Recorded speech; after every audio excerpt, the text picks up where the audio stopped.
नमस्कार, मैं डॉक्टर आयुष खेर श्रीवास्तव आपका स्वागत करता हूँ इस लेक्चर में। आज जो टॉपिक हम पढ़ने वाले हैं वो है जेनेटिक्स। तो जेनेटिक टर्म के अंदर ही आप देख पा रहे होंगे कि जीन शब्द आ रहा है, ठीक है। जो जीन वर्ड है वो हमें देखने को मिल रहा है, मतलब कुछ ना कुछ रिलेशन इसका जीन के साथ है। तो मैं अभी फिलहाल के लिए आपको बता दूं कि जीन होता क्या है। जीन एक सेगमेंट है। किसका सेगमेंट है? डीएनए का सेगमेंट है, ठीक है। डीएनए के छोटे छोटे सेगमेंट्स को जीन कहते हैं, पर कहेंगे किसको? जो एक कैरेक्टर को एक्सप्रेस कर पाए। मतलब जैसे नॉर्मल भाषा में हम आपको अगर लैंग्वेज में समझाने की कोशिश करूं तो आपके अंदर जो फिजिकल ट्रेट, जैसे आपका हाथ बनाना या आपका हाथ का कलर, आपके बालों कलर, आपका बाल बनाना या आपकी हाइट बनाना, ठीक है, या किसी भी तरह का कोई भी कैरेक्टर है, वो अगर कोई डीएनए का सेगमेंट उसको एक्सप्रेस कर पाता है तो उसे हम जीन कहते हैं। अब जीन सब तो वर्ड आ गया यहाँ पे जेनेटिक्स के अंदर, पर इसका मतलब क्या है? अब जीन के स्टडी को हम जेनेटिक्स नहीं कहते, तो ये आप याद रख लेना। एक डाउट ये रहता है कि जेनेटिक्स का मतलब है branch of biology that study about gene. हम जीन के बारे में बताएंगे, पर जीन के कुछ ही कैरेक्टर के बारे में पढ़ाई करेंगे, ठीक है। जीन की कंप्लीट स्टडी को जेनेटिक्स नहीं कहते। तो जो मेन वर्ड्स आते हैं वो आते हैं हमारे पास दो दो वर्ड आते हैं।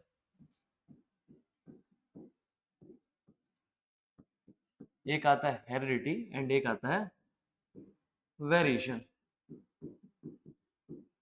ठीक है।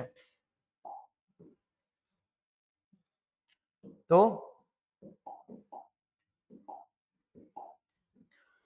अब आप कह रहे होंगे सर अभी तो एक टर्म समझ नहीं आ रही थी, सर आप तो इसको दो टर्म में बदल दिया, अब तो दोनों ही समझ नहीं आ रही। तो मैं समझाता हूँ ना उसके लिए। तो हेरिडिटी का मतलब होता है हमारे अंदर, जैसे आपको नॉर्मल अगर मैं समझाऊं, आपके अंदर है ना, आपको अगर आप गौर करेंगे तो आपको जरूर बोला होगा कि आप पिताजी से मिलते हैं या आप अपनी माताजी से मिलते हैं, मतलब अपने पेरेंट्स से मिलते हैं या दादा या दादी। तो वंशानुक्रम जो वंश चला रहा है, एंसेस्टर से मिलना है ना। कुछ कैरेक्टर हमें डायरेक्ट पेरेंट्स या माता पिता से डायरेक्ट मिल जाते हैं, तो उन्हीं कैरेक्टर्स का दिखना है ना, ट्रांसमिशन होना उन्हीं कैरेक्टर्स का क्या कहलाता है? हेरेडिटी, ठीक है।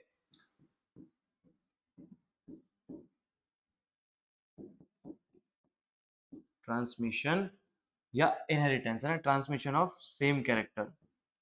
यहाँ पे सेम वर्ड आना चाहिए, from parents two of spring, ठीक है। अब बात करते हैं कि वेरिएशन क्या है। तो जरूर आपसे बोला गया हो कि कुछ कुछ तो आप मिलते हैं पर कुछ अलग भी तो हैं, तो वो अलग होना ही वेरिएशन है, मतलब डिग्री ऑफ चेंजेस, ठीक है। Degree of changes seen in offspring. किससे? From parent. पेरेंट से जो अलग फीचर्स पाए जा रहे हैं, जो चेंजेस डिग्री ऑफ चेंजेस देखने को मिल रहे हैं पेरेंट्स से, किसमें? ऑफ स्प्रिंग के अंदर, उनकी प्रोजनी में, उनके बच्चों में, वही क्या कहलाएंगे? वेरिएशन। अब इन्हीं दोनों की, हेरिडिटी मतलब सेम कैरेक्टर पढ़ना, वेरिएशन मतलब डिफरेंट कैरेक्टर्स का पढ़ना, दोनों की कंबाइंड स्टडी को, दोनों की कलेक्टिव या कंबाइंड स्टडी को साथ में पढ़ने को अपन जेनेटिक्स कहते हैं, ठीक है। अकेली हेरिडिटी की पढ़ाई को हम जेनेटिक्स नहीं कहेंगे या अकेले वेरिएशन को भी नहीं कहेंगे, दोनों की कंबाइंड स्टडी को हम क्या कहेंगे? जेनेटिक्स, ठीक है। जीन से रिलेशन तो है, पर जीन की पूरी स्टडी को हम जेनेटिक्स नहीं कहते, क्योंकि जीन को आपको याद होगा कि जीन को टुकड़ों में बांटना, उसको प्लाज्मिड में डालना और फिर एक नए ऑर्गेनिज्म में डालना, ये तो बायोटेक कहलाता है। तो ऐसे ही जीन की जो स्टडी है उनको अलग अलग पार्ट में बांटा गया है। तो हम अगर जेनेटिक्स के बारे में बात करें तो नॉर्मल सी बात है कि क्या बात करेंगे? Genetics is a branch of a biology that has a collective study of heredity and variation. तो हम इसके बारे में बात कर चुके हैं। अब एक मेन रीजन हमेशा एक चीज आती है कि सर अब ये बताओ कि जेनेटिक जो है, जेनेटिक्स है, वो सबसे पहले किसने पढ़ाई करी, ठीक है। सबसे पहले पढ़ाई किसने करी, टर्म कहाँ से, ये सब बातें हमारे सामने आती है। तो अभी के लिए मैं इतना बता दूं कि जो जेनेटिक टर्म है ना, जब इसके बारे में पहली बार पढ़ाई करी गई थी तो उस साइंटिस्ट या उन व्यक्ति को तक ये नहीं पता था कि वो किस फील्ड में काम कर रहे हैं, वो तो बस कर रहे थे। ऐसा हुआ था कि ग्रिगोर जी मेंडल हैं जिन्होंने सबसे पहले इस फील्ड में काम किया, पर उन्हें खुद नहीं पता था क्योंकि उस समय कोई जीन, कोई डीएनए नाम की कोई टर्म हमारे सामने नहीं आई थी। तो फादर ऑफ जेनेटिक्स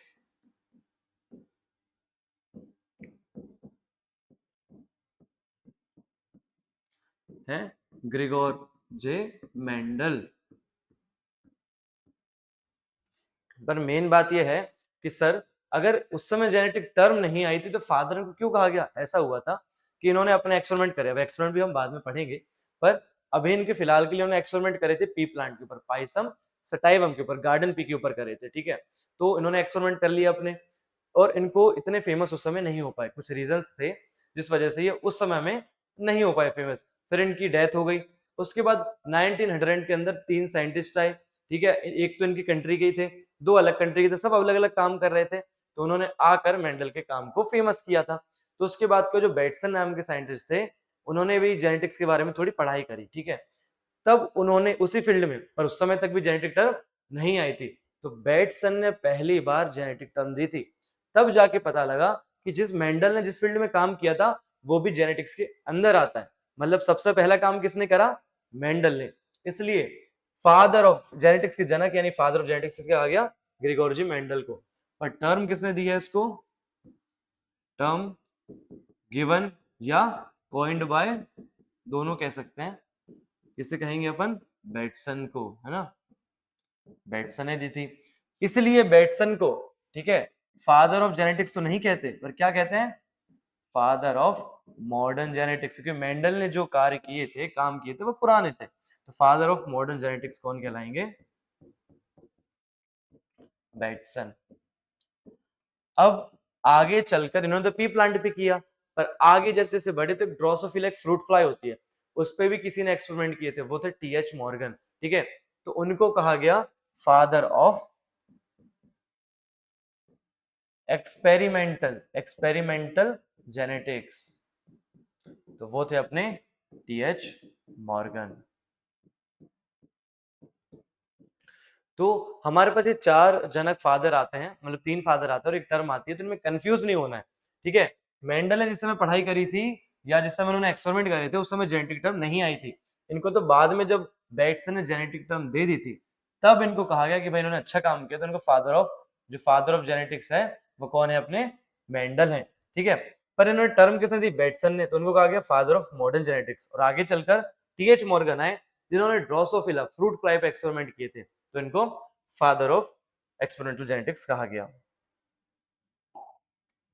अब थोड़ी सी हम मेंडल के बारे में पढ़ाई कर ले तो हम यही बात करेंगे कि मेंडल थे कौन। मेंडल अस्तित्व में ऑस्ट्रिया में पैदा हुए थे, ठीक है, 22 जुलाई को, और 1822 में फिर वो एक पादरी बनाए गए। फिर ऑगस्टिन मोनेस्ट्री, एक चर्च में वो काम करने लगे। अब चर्च में क्या था? बहुत सारी जमीन थी, मतलब लैंड थी, तो उन्होंने पी प्लांट उगाए बहुत अच्छी संख्या में, एक या दो नहीं, हजारों, 5 पर पूरा डाटा है उनका, 5000 6000। तो उन्होंने बढ़िया तरीके से उगाया उसको, पी प्लांट्स को, और फिर उस पर रिसर्च करी, और जो पेपर्स थे उस समय छपवाए। तो उन्होंने कौन कौन से पी प्लांट के कैरेक्टर पढ़े थे, हम उनकी सक्सेस या उसकी बात तो नहीं कर रहे, डायरेक्ट उनके उसकी बात करेंगे, भाई कैरेक्टर कौन कौन से लिए थे उन्होंने। तो इसमें याद करने की, रटने की जरूरत नहीं है। तो सबसे पहला आता है प्लांट हाइट। सबसे पहले अगर कोई पी प्लांट उग रहा है तो आप क्या देखेंगे उसका? ठीक है, उसकी लंबाई कितनी है, उसकी ऊंचाई कितनी, तो हाइट की बात कर ली उन्होंने। फिर उससे लीव्स आती है, ब्रांच आती है, तो मैं आपको बता दूं मेंडल के बारे में नहीं पढ़ा था, तो आप याद रखें। इसके बाद लीव ब्रांच जब आ जाती है तो उसके बाद क्या आता है? फ्लावर मैच आता है। तो फ्लावर में आप क्या क्या देख सकते हैं? फ्लावर का कलर देख सकते हैं, शेप देख सकते हैं, उसकी पोजिशन देख सकते हैं, वो है कहाँ पे। तो मेंडल ने कलर देखा, पोजिशन देखी, पर शेप की बात उन्होंने नहीं करी थी, तो हम यही लिखेंगे। तो ऐसे याद करना थोड़ा इजी हो जाता है, फ्लावर पोजीशन और फ्लावर कलर, ठीक है, ये उन्होंने देखे। अब इसके बाद क्या हुआ? फ्लावर क्या बनने वाला है आगे चलकर? एक फ्रूट बन जाता है। तो यहाँ पे फ्रूट असलियत में होता है पोड, जो आपकी फली, घरों में आप देख रहे हो फली, पोड। तो पोड की बात करेंगे तो पोड का कलर भी हो सकता है और पोड का शेप भी हो सकता है। अब पोड में क्या पाए जाते हैं? सीड पाए जाते हैं बीज, तो सीड का कलर और सीड का शेप, ठीक है। अब आगे चलने से पहले मैं आपको एक दो टर्म आपको एक्सप्लेन कर दूं यहाँ पे। पहले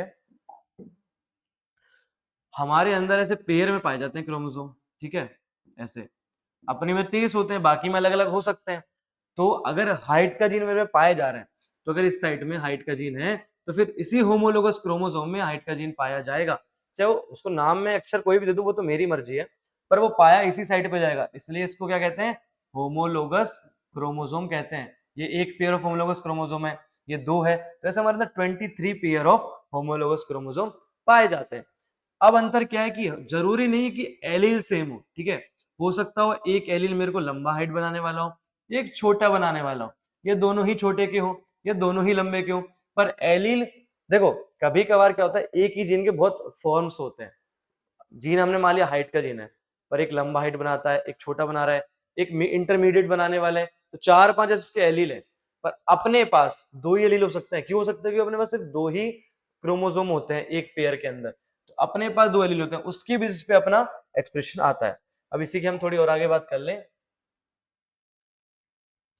तो जैसे मैं प्लांट के हेड की बात करूं उसमें, ठीक है, तो कॉम्बिनेशन क्या क्या बन सकता है, टी टी, ठीक है, एक टी और एक छोटा टी, और एक दोनों छोटे टी है ना, यही तीनों कॉम्बिनेशन बन सकते हैं।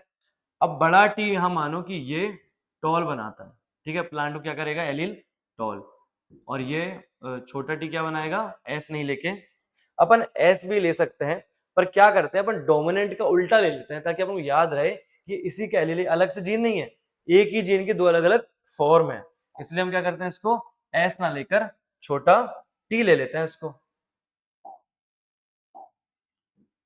छोटा T is for short plant, ठीक है। अब अगर दोनों एलील बड़े टी हैं तो आप इजीली बता दोगे टॉल बनेगा, ठीक है, दोनों छोटे टी हैं तो आप बता दोगे शॉर्ट बनेगा, और एक बड़ा है और एक छोटा इस टाइप के अलग अलग हैं तो क्या होगा, इसमें भी टॉल बनेगा, ठीक है। जब दोनों सेम कंडीशन में हो तो इसे कहते हैं होमोजाइगस कंडीशन, क्या कहते हैं, होमोजाइगस, ये भी होमोजाइगस है और ये कंडीशन भी होमोजाइगस है, पर ये क्या अलग अलग, इसे कहते हैं हेट्रोजाइगस कंडीशन, क्या कहते हैं, हेट्रोजाइगस कंडीशन। तो जो एलील जैसे बड़ा टी है ये होमोजाइगस में तो एक्सप्रेस हो ही रहा है, साथ में हेट्रोजाइगस में भी हो गया, इससे कोई मतलब नहीं कि मेरे साथ में कौन है, तो जो होमो और हेट्रो दोनों कंडीशन के अंदर एक्सप्रेस हो जाए वो क्या कहलाएगा, डोमिनेंट एलील, वो क्या कहलाएगा, डोमिनेंट एलील। पर जो जैसे छोटा वाला हम विकल्प दूसरे की एलील की बात कर रहे हैं, तो ये सिर्फ होमोजाइगस कंडीशन में एक्सप्रेस हो पाएगा, तो इसे क्या कहेंगे, रिसेसिव एलील, इसे क्या कहेंगे, डोमिनेंट एलील, इसे कहेंगे हम रिसेसिव एलील। तो इन दोनों की हमने बात कर ली है, ठीक है। अब ये जो टी है ये क्या बनाता है, टॉल, ये कैरेक्टर है एक तरह का, तो इसे कहेंगे डोमिनेंट कैरेक्टर, ये डोमिनेंट एलील है, इससे जो कैरेक्टर बनेगा वो कहलाएगा डोमिनेंट कैरेक्टर। और जो इस ये एलील है ये क्या बनाता है, ये रिसेसिव एलील है, ये शॉर्ट बनाता है, तो शॉर्ट क्या कहलाएगा, रिसेसिव कैरेक्टर, ठीक है। तो ये इतना अंतर है हम जो देखने को हमें मिलेगा, एक बार और अच्छे से समझा दें। बड़ा थीटा ये खुद तो डोमिनेंट एलील है, पर इसका जो कैरेक्टर टॉल बनाता है तो ये कहलाएगा डोमिनेंट कैरेक्टर, ये डोमिनेंट एलील है, इसका कैरेक्टर डोमिनेंट कैरेक्टर। ऐसे ही छोटा टी जो तो हमने बनाया था वो रिसेसिव एलील था, और वो क्या बना रहा है, शॉर्ट बनाता है, तो रिसेसिव कैरेक्टर। ये कब होगा, सिर्फ होमोजाइगस में एक्सप्रेस हो सकता है, ये हेट्रो में भी होगा और होमो दोनों में हो जाएगा, ठीक है। तो हम इसी के बारे में अब क्या है बात करने वाले हैं, ठीक है। जैसे हमने अभी हाइट के टी प्लांट के पढ़े कौन से दो हैं डोमिनेंट रिसेसिव कैरेक्टर, क्या कहते हैं अपना, टॉल और शॉर्ट, उसी प्रकार इन सब के, तो यहाँ डोमिनेंट कैरेक्टर लिखो, यहाँ लिखेंगे रिसेसिव कैरेक्टर, ठीक है। तो इनकी बात कर ले हम लोग। अब प्लांट हाइट की बात करें तो मैंने बता ही दिया अभी डोमिनेंट कैरेक्टर आपका क्या है, टॉल और शॉर्ट, छोटा होना या लंबा होना पौधा।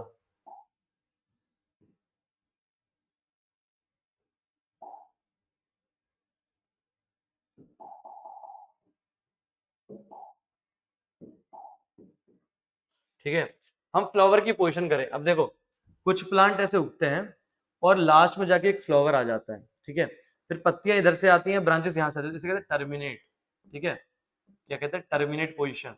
एक होता है एक ब्रांच ऐसे बढ़ती जा रही है और फ्लावर ऐसे आ रहे हैं, है ना, फ्लावर्स फूल ऐसे उगते जा रहे हैं, इसे कहते हैं एक्सेलरी, ठीक है।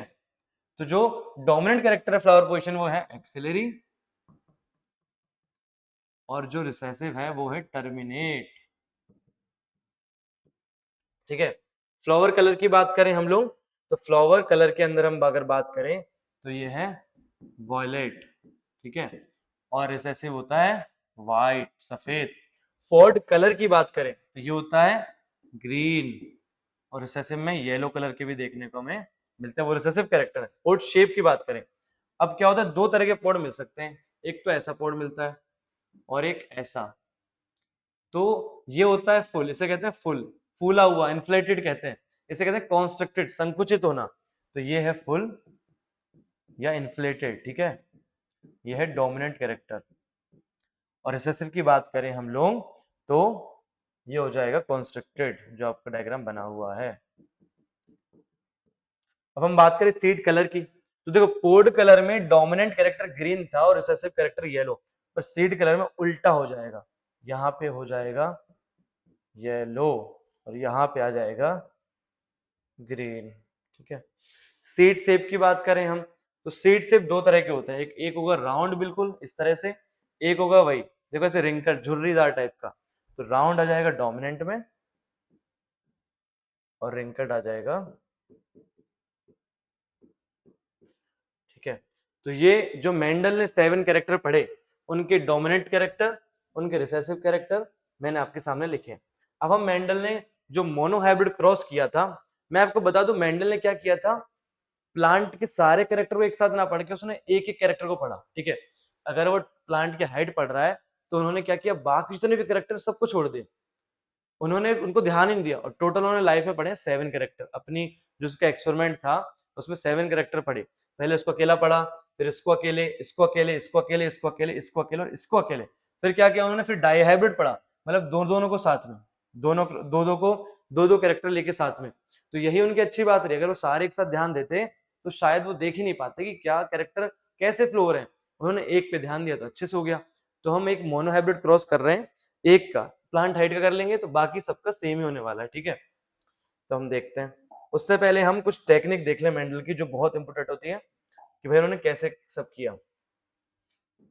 अब जो पी प्लांट होता है, ठीक है, उसमें तो क्या होता है, मेल फीमेल एक साथ पाए जाते हैं, बायसेक्सुअल फ्लावर होता है, उसी में मेल होता है, उसी में फीमेल होती है। और पॉलिनेशन भी कब हो जाता है, जब वो कली स्टेज में रहते हैं, जब डेवलप ही नहीं होते, तभी उनका पॉलिनेशन, उनका परागण हो जाता है। तो फिर मेंडल ने करे क्या, तो मेंडल क्या करते थे कि जब कली स्टेज में होता था तभी उसको खोल लिया करते थे और उसके मेल पार्ट्स को काट दिया करते थे, ठीक है। हम देखते हैं क्योंकि उन्हें क्या कराना है, क्रॉस। अगर उन्हें छोड़ दिया गया, जैसे उन्होंने लिया, ठीक है, उन्हें टॉल और शॉर्ट का क्रॉस करवाना है, ठीक है, टॉल और शॉर्ट का क्रॉस करवाना है। अब इसमें भी मेल फीमेल है, इसमें भी मेल फीमेल है, तो उन्होंने क्या किया, इसको कली स्टेज में खोलिया जब इमेच्योर था, जब इसका डेवलपमेंट नहीं हुआ था, और मेल पार्ट को काट दिया, रिमूवल ऑफ मेल पार्ट एंदर्स को, इसे ही कहते हैं हम इमास्कुलेशन। अब ये क्या बचा इसके अंदर, फीमेल पार्ट बचा, तो इसका इसका पॉलिनेशन तो हो नहीं पाएगा। पर अभी ये क्या है, इमेच्योर है, अभी इसमें पोलन अपन डाल नहीं सकते। तो फिर उन्होंने क्या किया, बैगिंग, कि भाई अभी इमेच्योर है, इसको अपन ना बैगिंग कर देते हैं, ताकि दूसरे जब ये मैच्योर हो जाए तो ऐसा ना हो कि दूसरे पोलन आके इसको रख दिया। अब यहाँ पे शॉर्ट, किसी को भी मेल ले लो, किसी को भी फीमेल बना लो। अब यहाँ पे क्या करेंगे, कुछ का डाउट रहता है कुछ फ्रेंड्स का कि यहाँ पे फीमेल को काट दो। भाई फीमेल को क्यों काटना, अपन को इस वाले प्लांट से मतलब ही नहीं है। सीड कहाँ बनते हैं, फीमेल पार्ट के ऊपर। तो फीमेल पार्ट तो हमने ये वाले प्लांट ले लिए ना, इधर से क्या कलेक्ट करेंगे, यहाँ से सिर्फ करेंगे कलेक्ट पोलन्स। यहाँ से पोलन्स उठा लो शॉर्ट प्लांट के, क्या करो, किसी को भी आप टॉल और शॉर्ट उल्टा भी कर सकते हैं। तो मेंडल ने क्या किया, यहाँ से पोलन उठाए। अब इन प्लांट की जरूरत है क्या, नहीं, इन प्लांट को आप फेंक भी, उखाड़ के आप फेंक भी सकते हैं, हटा भी सकते हैं, हमें कुछ फर्क नहीं पड़ेगा। तो इनके पोलन उठा के हमने इसमें डाल दिए, उसे कहते हैं पॉलिनेशन, क्रॉस पॉलिनेशन उन्होंने कराया, पॉलिनेशन कराया, ठीक है। अब क्या हुआ, उन्होंने दोबारा से पॉलिनेशन करा के दोबारा से बैगिंग कर दी, तो उस पर लेबल लगा दिया कि मैंने इतनी तारीख को इतनी तारीख को पॉलिनेशन कराया। जब उसकी सीड बन गई तो उसको कलेक्ट कर लिया। अब बैगिंग क्या, 2 बार करी उन्होंने, पहले 2 बार करी, कैसे करी, तब उसके काटे थे तब करी, क्योंकि उस समय इमेच्योर था, उस समय पॉलिनेशन हम कर नहीं सकते थे, तो उन्होंने बैगिंग करी ताकि बाहर वालों से बचा सके। फिर उन्होंने पॉलिनेशन करवाया, जब मैच्योर हो गए, फिर वापस से बैगिंग कर दी, ताकि कोई और, हमने चलो डाल दिया, ठीक है, हमने उसके ऊपर पोलन डाल दिया, पर ऐसे जरूरी थोड़ी कि बाहर से नहीं आ सकते, बाहर से भी तो आ सकते हैं। तो उन पोलन को भी इसमें बचाने के लिए बाहर से ना आए, तो उन्होंने कर दी बैगिंग। तो ये टेक्निक अपनाई थी। तो ये 3 है, इमास्कुलेशन या पॉलिनेशन भी पहले आ जाता है और बैगिंग बाद में आती है। तो ये 3 स्टेप्स होती हैं जो हम देखने को मिलती है। अब उनका एक क्रॉस हम पढ़ते हैं जो मेंडल ने किया था। अब आपको समझ में आ गया होगा, ठीक है। तो टॉल मानो मेल, अपन उल्टा भी ले सकते हो, कोई फर्क नहीं पड़ता इसमें, ठीक है। शॉर्ट ले लो जैसे फीमेल, ठीक है। अब मेन बात आती है कि चलो शॉर्ट तो ठीक है, छोटा टी रहा होगा। अब जो टॉल है वो तो टी टी या हेटेरो जाएगा, सो जाएगा, कोई सा भी हो सकता है क्योंकि दोनों टॉल है। अब अंदर क्या है हमें कैसे पता? तो उन्होंने क्या किया, पहले जो प्लांट लिया टॉल वाला उसको उगाया, ठीक है, उसको सेल्फ करने दिया, सेल्फ करा, फिर बीज लिया, फिर सेल्फ उगाया। तो ऐसे सेल्फिंग करने से क्या होता है, जो होमोजाइगस जो है ना, जो हेटेरोजाइगस कंडीशन है वो खत्म हो जाती है, होमोजाइगस हो जाती है। यही किसमें कन्वर्ट हो जाएगा? अगर ये वाला रहा हो तो ठीक है, टॉल ही रहा होगा, ये वाला रहा होगा तो दो तरह के बीज बनेंगे, या तो ये बना होगा बीज या ये बने होंगे बहुत बार कराने पे, लगातार कराने पे। तो जो ये वाला, तो ये टीटी वाले तो शॉर्ट बन गए होंगे, तो इनको तो क्या कर दिया होगा, हटा दिया होगा, बचे होंगे ये वाले। अब जाके इसे कहते हैं ट्रू ब्रीडिंग लाइन बनाना। तो अब जाके उन्होंने क्या लिया, ऐसे टीटी, ठीक है। अब गैमेट तो देखो करोड़ों बनने वाले हैं, एक बार में बहुत हजारों गैमेट्स बन जाते हैं, इसको आपने देखे होंगे। तो पर हम बात करें कितने तरह के बनेंगे।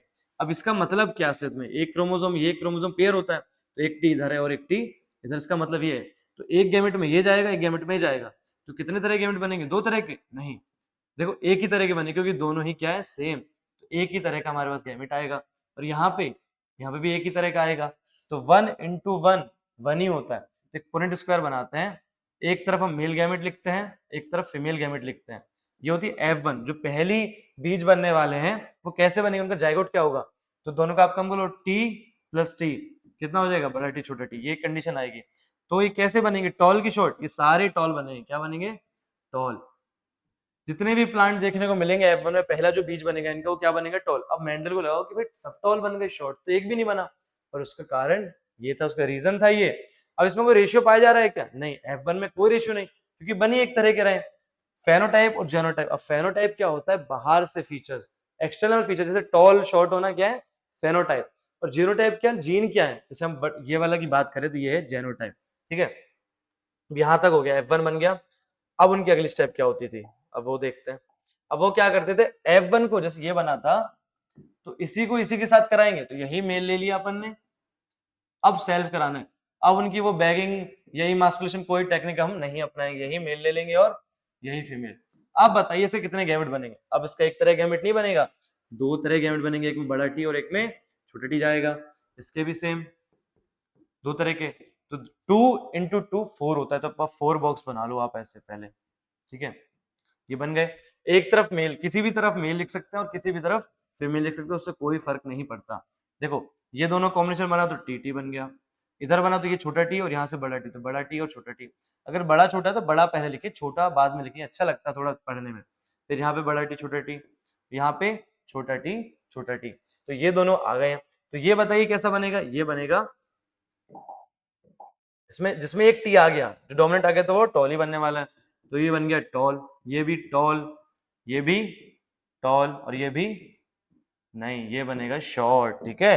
तो ये आप ध्यान रखना। अब हम बात करें फेनोटाइप्स की, मतलब बाहर से देखने में प्लांट कितने तरह के दिखेंगे, ठीक है। अब ये याद रखना, जब ये कर रहे थे तो बाकी कैरेक्टर भी आएंगे, फ्लावर कलर, लीव्स कलर, पर मेंडल ने क्या उस समय किसी पे ध्यान नहीं दिया। उन्होंने सिर्फ अगर हाइट पढ़ना है तो सिर्फ हाइट पे ही ध्यान दिया। तो फेनोटाइप आए दो तरह के, टॉल और शॉर्ट। तो रेशियो की बात करेंगे, हाँ करेंगे, क्योंकि अलग अलग है। तो टॉल कितना है, 1 2 3, शॉर्ट कितने आए, 1, ठीक है। तो टॉल और शॉर्ट की हमने बात कर ली, ठीक है। अब ये मतलब नहीं कि सिर्फ 4 ही पौधे हुए थे, ये क्या रेशियो है। अगर 100 प्लांट उगाएंगे तो उसमें से 75 ये उगेंगे और 25 ऐसे, ठीक है। अगर 1000 उगाएंगे तो 750 ये, 250 ये मतलब रेशियो है ये फेनोटाइप का।